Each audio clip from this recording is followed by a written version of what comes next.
Bonjour Serge Daniel. Lamine, bonjour. Serge Daniel, les FAMA, les forces armées maliennes, ont annoncé mardi avoir neutralisé, c'est le terme, une centaine de présumés terroristes, capturé une vingtaine. Comment vous avez accueilli cette information de l'armée malienne? Écoutez, ce n'est pas étonnant parce que la doxa, la doctrine de l'armée malienne a changé depuis un moment. C'est d'aller chercher, si vous permettez l'expression, les djihadistes à la fourchette, à l'escargot, d'aller au contact de l'ennemi. Mais cette fois-ci, il y a une opération qui est en cours, qui s'appelle Ellipse, qui se déroule avec l'armée française. Donc c'est avec l'armée française que ça se déroule.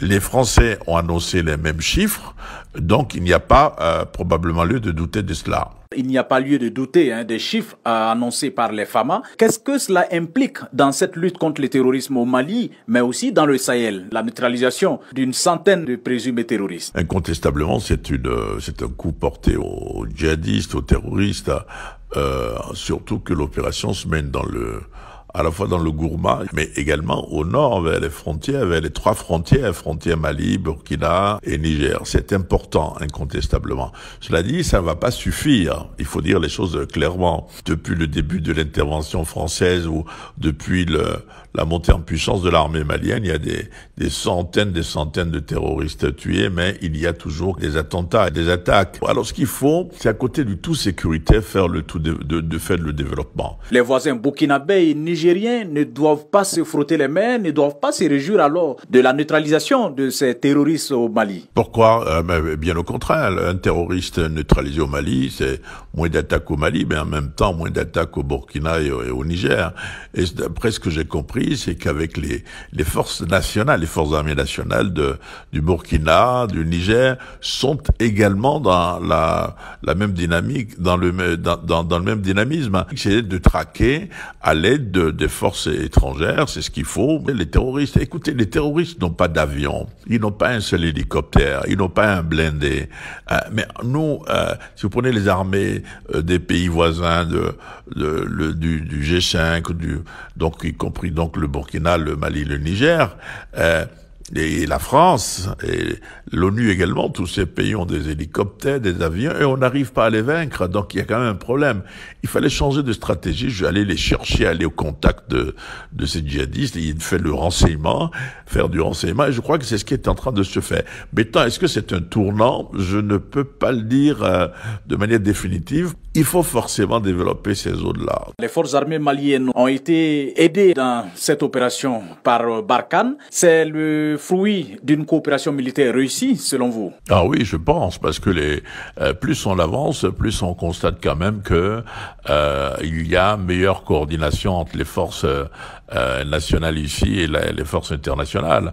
Le patron des armées françaises, le général Lecointre, était récemment à Bamako, et le sentiment qu'on a, et ça peut étonner certains, c'est que les Français, les forces internationales apprécient aujourd'hui plus leur coopération militaire avec le Mali que sous l'ancien président Ibrahim Boubacar Keïta, et la même chose, les autorités maliennes d'aujourd'hui apprécient énormément leur coopération militaire avec des pays comme la France, ou encore des institutions comme la MINUSMA, la mission de l'ONU.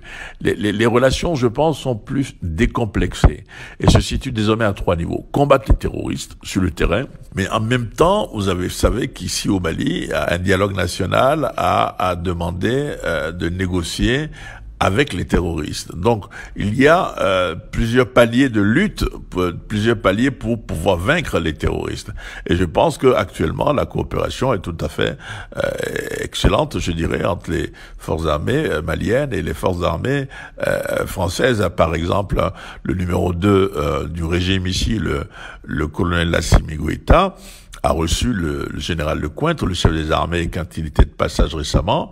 D'après mes informations, ça s'est très très bien passé entre eux, entre militaires, ils étaient d'accord sur l'essentiel. Les relations entre Bamako et Paris se passent relativement bien, parce qu'au moment où cette annonce est faite par les forces armées maliennes, c'est que le président de la transition, Badao, entamait une visite en France où il a été reçu par le président français Emmanuel Macron. Cette lutte contre le terrorisme n'est pas seulement que armée, c'est la coopération, c'est aussi la diplomatie diplomatie. Ah oui, c'est évident. La lutte contre le terrorisme ne peut pas être que armée, ça c'est évident. Maintenant, c'est vrai, votre observation, je la partage. Les relations sont plutôt plus que fonctionnelles entre Paris et Bamako aujourd'hui. Vous avez vu effectivement le président de transition Bandao est à Paris. Il a été reçu à l'Élysée.